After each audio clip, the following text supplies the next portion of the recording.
Fetubagana n'owamawulire taba waggulu w'amateeka z'okuza obusa tubabwira emisango gyosobola okuza because of your work. So kati bwe bafuna n'ebizibu because what about capacitating obutafuna bizibu obutafuna, how do you try to run away from them? Olabanga ono wawa ekimu kyakoze obawa ekimukoleddwako kali n'abaana bagala nti bali bayize tebajja tukuba oli bwe yakikola balaba ekimutuuseeko naye bw'abanga asigadde akunnumba watambula butambuzi wakuba ekifuba lwati buli bw'otuuka omusomesa aba agenda kukuba abasomesa kuba bannamawulire kuba buli so yensonga lwaki tuze ate nabo okubazzaamu amaanyi tebayimiridde bokka tebiyidde wamu kyetubasingako bano nga abamawulire twake tulinayo balooya bayinza obutaba na balooya sekino balooya banivisual mbamanyi aba BBS mbamanyi baba busy ebiseera ebisinga bayinza n'obutabeerawo buli mulundi nga tebaba busy sigala nti batudde butuuzi babwana Kenneth byefe tulina olwedde abali dedicated osobola n'okukubira esimu nomukala lwaki togenze mu kooti ku ssaawa zino olwekyo totujjukiza netufuna ba witnesses to support the case. Why don't you go to the police and follow up on the file and state attorney? So things like that will work together to ensure there is justice. So that very person you should also yes, it does. As a director. Now there are two folds. You can as well pursue the criminal and also open up the civil. Yes. As the school, you don't expect such things to happen. So you took the school to court. And you need to help brothers here. Yes. So that's when the other side, they don't feel being helped. Or if they find that the matter is twisting now, depending on the evidence adduced. If it is less, then they don't give it much attention. But if it is there, so if it is less, the civil part will help them to get justice. So I suggest if it is not for bad, also look at the civil part and see whether the school can also be held accountable as the school independently. Yes. Whether it can also be brought on and then answers. Because it is registered, it's a different entity. I hope we will get that. And on our side as police, I'm going to get a reference. I brainstorm with the team on ground and ensure that this is done faster to get evidence, taking the file to state for advice, and whatever comes out, we shall always be communicating with you. We will share our contacts as well. And in case of our papers, where you think we have done and we have not done part and parcel of our expectations, we have not fulfilled our mandate, can reach me on that number. I'll also push in to ensure that we have timely results. And yeah, we do as mandated. We don't expect compromise. We don't compromise our officers there. Take a which you know, challenge that no. Let events unfold as we shall support. Thank you. So these are the victims. 1, 2, 3. The one, if you watch the video. No, I've been actually just returned for office today. That's why I'm even in the layer because I can't put on uniform because of the something down there. Yes. But the city is 18th. It was really bad. But Sadia Badina Mani, So grievous. So they have to remove certain that. Where did you report, Matuga? We reported to Yes. Gombe. Yes. You share it with me, then we keep on pushing so that we get justice faster. Yeah. And that will be so good for us. And the purpose of our coming to interface with you to supervise the other side. And it's easier if somebody is pushing. Omulimo asesa ku muliro waka bulungi nkubamu obuseza buzikira omusebo omuliro asamu nga yayinzo wabanga taina that acumen yo containing the coals and the pressure. Yes, he may make a mistake, but you talk to him in a manner that will encourage him to continue doing his work. Yes, definitely when he gets a call, he says, "Oh, I need also to give it to my time." That's what we get. You don't know live show activity a little bit. Whatever you do, katuba na no amawulira tawa wakuwa amateeka so kusobusa tubabwire ebisawo byosobola okuza because of your work. So katuba bafuna n'ebizibu because what about capacitating utafuna ebizibu how do you try to run away from them?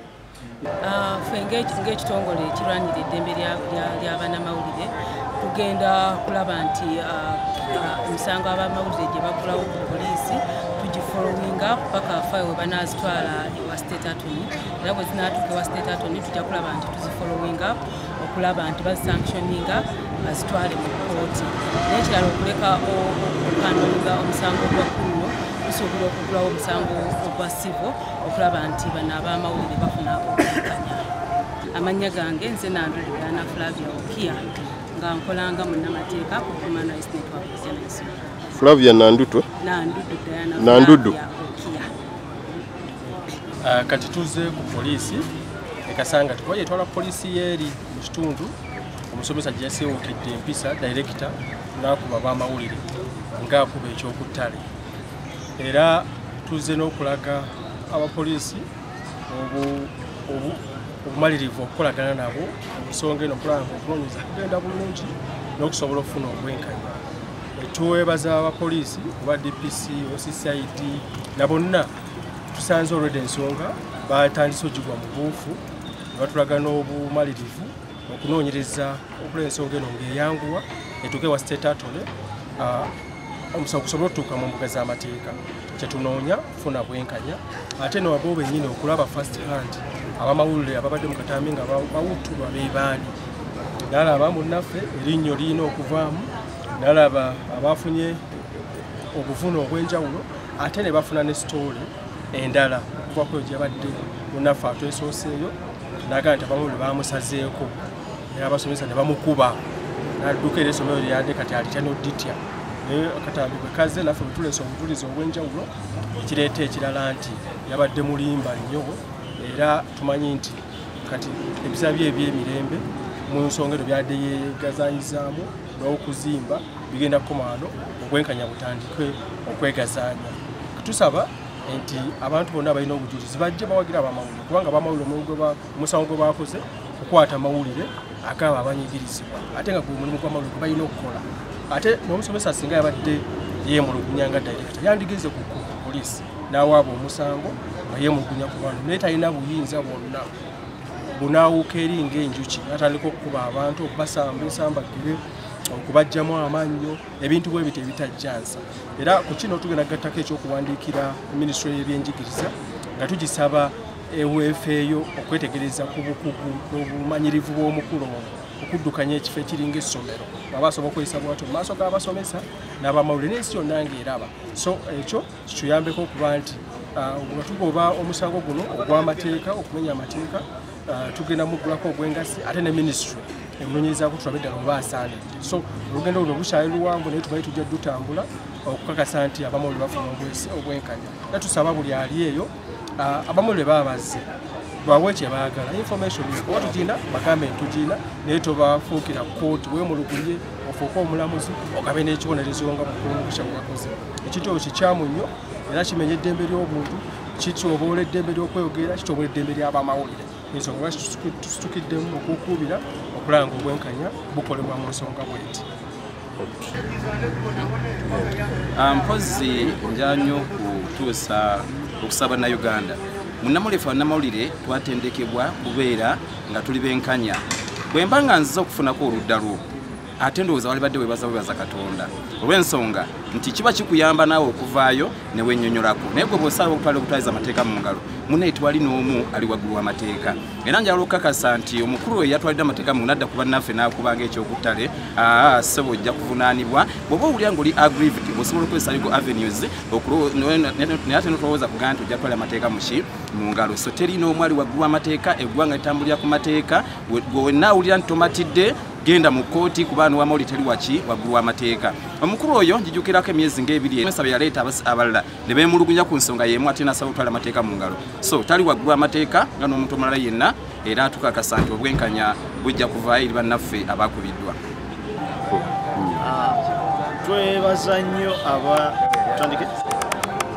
twebaza nnyo ab'ekitongole kya Uganda Human Rights Network for Journalists olw'okuvaayo okuyingira mu nsonga zinene amangu eddala ennyo nga twakafuna obuzibu obwo obwatutuukako juzi. Olwaleero basobodde okutukulemberamu ne tujja okulaba DPC w'e Kasangati wamu ne OCCID okulaba wa fayiro yaffe weetuuse yayitiddwayo okuva e Gombe n'ereetebwa e Kasangati wano. So essaawa yonna tulindirira okugitwala wa state okulaba nga tufuna obwenkanya. Twebaza Human Rights Network for Journalists olw'amaanyi geetaddemu okulabika nga tufuna obwenkanya. So olunaku olw'eggulo twaweereddwa obujjanjabi ng'eya Sajjika Enaggulu era kati tuli waddewaddeko ate era batukulembeddemu okujja wano okusinkana DPC w'e Kasangati okulabika nga tufuna obwenkanya n'okulabika nga fayiro yaffe etwalibwe wa state. Tubeebaza nnyo n'ebitongole ebirala tubakubiriza musitukiremu okulabika nga eddembe lya bannamawulire teritwebolebwa mu ngeri emu oba endala.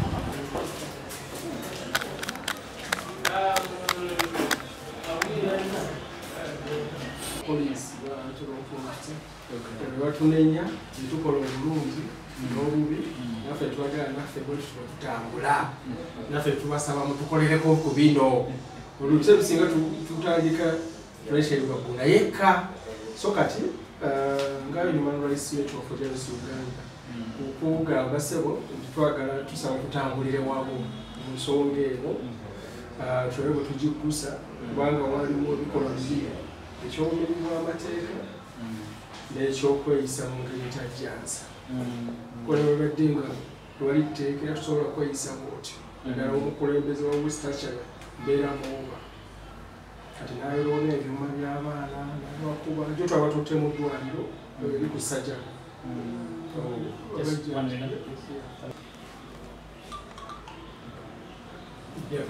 So how are they responding to treatment? Omu balina oku era mukende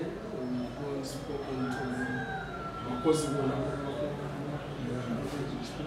about responsibility because most times we claim we have rights and they tell you this is a naso napo abantu kumpi batano kwa naso sana But I find that as you scroll through the phone, the information we have is that the file was transferred. But it's here. The file, it is here. Yes. Hey. Okay. So that will be good. Let me. Okay.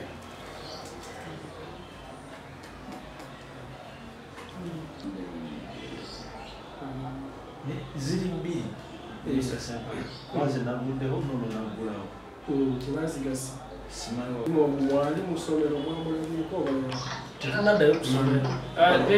There are files from Gombe involving the director of the school and journalists.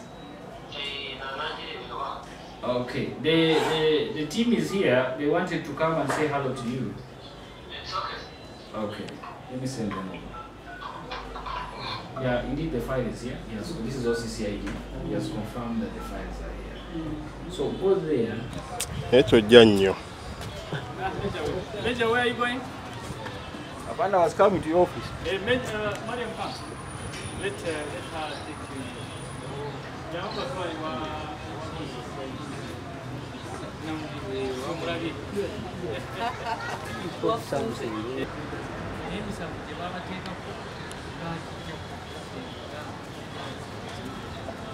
naye ate okusanga ng'avuga boobi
yanda bidira mama siye yapanga school fees ni yamala kusebe yes siye yamumpa ne mama wa wakodi mujja wa mama atinange siyawo ne kama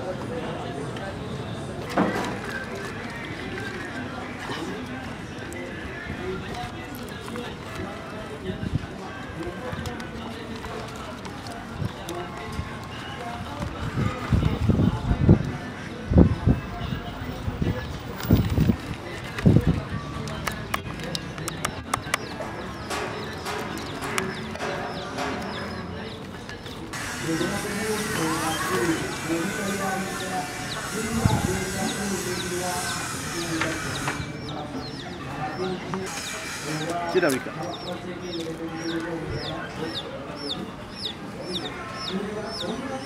kivaayo